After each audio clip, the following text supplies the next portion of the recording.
We did have some more games. We've mentioned Cavs. We've mentioned Thunder. They played each other. This was not entertaining, actually. OKC, 136-104. SGA with 30. Chet, 28 and 8.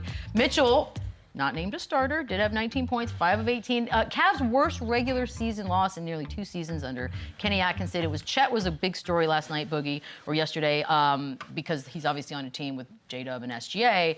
And I think sometimes maybe we overlook him, or maybe we just need more of this. Which is it? Or both? Well, I think Chet does an incredible job of, playing his role, doing what's ever needed for the team to be champions and continue to try to be champions. But obviously with the injury of Jalen Williams and him, going down, this is an opportunity for him to, continue to show his talent. This isn't a guy that's a surprise in the league. He's been a #1 option throughout his whole, young basketball career, from high school to college to now. So this isn't, some secret. It's more so about opportunity. And I think now that he has to take that step in scoring, I think we'll see a lot more from him. And defensively, he is an anchor for them in the paint. He's long, he's athletic, and he's not going to blow you away with crazy numbers. At 18, 8, 3. He's efficient, though. He can step out and shoot the 3. He's a perfect pick-and-pop big for SGA and for this team. So I think he's an all-star for years to come. I think he's an all-NBA talent. When you look at the dominance of them during the regular season, how good and how much separation there is from the Thunder, they're probably going to get 2 all-stars. And with the way Jalen Williams... you think he's an all-star this year? He's got to be, just because the way Jalen Williams' season's gone, he's not, and they need 2. And again, he's having a great year. It's just we're so used to these crazy numbers of guys averaging 25+, and that's not Chet, but he's so valuable for this team offensively, defensively. He's an all-star lock. I found it interesting that after the game, Kenny Atkinson said that he's the biggest difference maker and the best rim protector in the league right now. Currently, odds-on favorite for Defensive Player of the Year. He's the favorite? Yeah. It's because Wemby was hurt? But he's not. He hasn't missed the threshold yet. Maybe the assumption is that he will miss it. I don't know. Do you agree with that, Lou? I thought it was a little crazy. Hey, Kenny Atkinson got his. Listen, he got his own point of view. So wait, hold on. Rudy Gobert's the second favorite. Oh, let's throw that out there. With this shit again. Is he actually? Why are people not putting Conrad in my ear? Wemby's winning it. I think they feel like he's going to miss the 65-game threshold in time. I don't know. Don't ask me. I would never do this. But that being said, Lou, it is interesting for him to say that about Chet, I thought.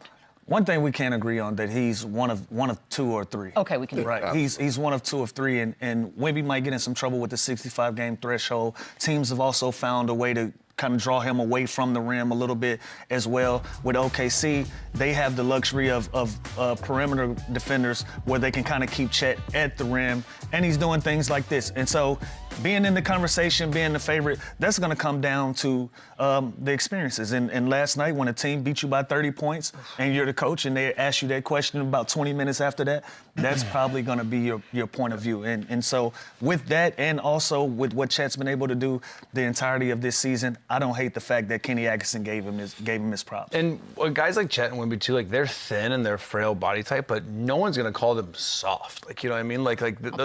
They're pretty tough, and like they're going to get dunked on. They're going to get bodied sometimes, but they are fearless. They try and block everything, and for their body type, they're pretty tough. Right, fair enough. Like, it's you wouldn't Makes you think feel weird that, to say that, or looking at him. I'm saying you're not picking on him. Yeah, I'm not thinking they're weak in any way whatsoever. If anything, you're just like, ooh, I can't wait for you to get in the weight room some more, which is weird to say about a grown-up. Jalen Williams going to be out at least a couple weeks with the hamstring strain. Lou, they are 19-1 without him. 17-7 with, just a little bit of math for backup there. I don't even know, do you sweat this if you're okay? Other than just, it's a bummer. I think you sweat it, but at the same time, I think we're confident as well, right? Like, you obviously want Jalen in uniform, and he gives you a great opportunity to win games. And then you look at it and say, well, we're 19-1 without him. I feel like we're still a pretty good group, and we've always credited OKC for being a deep basketball team, and they've been able to earn that pedigree of what we've given San Antonio. They're a plug-and-play basketball team. We have a certain culture and a certain way that we hoop, and the way that we play, we can plug guys in. Now, I'm not saying that they have anybody in uniform that can replace what Jalen does, but collectively, they can continue on and win basketball games. And so I don't think if you're OKC, you overreact. Obviously, you have a lot of assets that they've always had that they can kind of go out there and see see what's available to them if they wanted to make a splash or if they wanted to kind of plug a hole there. But if not, I still feel confident in what we can be able to accomplish. Yeah, you don't panic just because of what Lou said, because of that depth, because of that balanced bench that they have where you can plug and play the Wiggins and the Isaiah Joes, the Carusos. They can collectively kind of make up for the production. You can't just replace Jalen Williams. He is their second best player. He is their all-star, their all-world two-way guy, and they are a much better team with him, although that record says otherwise. You just don't want this to become a trend. You're a young, budding star. You don't want this to start becoming a thing, and you want him healthy. You want him in the lineup, but yes, they are set up so good and they are so deep. They can win games without him. They could possibly win the championship without him, but they're by no means are not a I don't know about that. but they are by no means a better team without him. Yeah. You don't think they can win without him? I don't side think of they the can win. table's I mean, I don't think they can win without him. The playoffs are a different monster. But obviously, the glaring thing and all is they're 19-1 without him in the regular season. So let me ask you this. Just kidding. I'm not going to do when it comes to OKC, they can obviously be comfortable, moving forward with this situation. Obviously, the focus is making sure he's 100% healthy by the time playoffs do come around.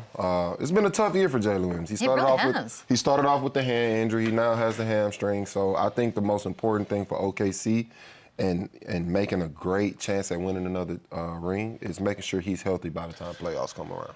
There it is. No Cavs love, huh? Or hate? What love are we giving them? Yeah, you just got your butts handed to you. No. Guess what? You know what? That was rude on my part. I'm sorry. We're going to come back and we're going to talk more. Sometimes you need a little truth seeking. I know. Sometimes you run it back, run it over, run it back, yeah.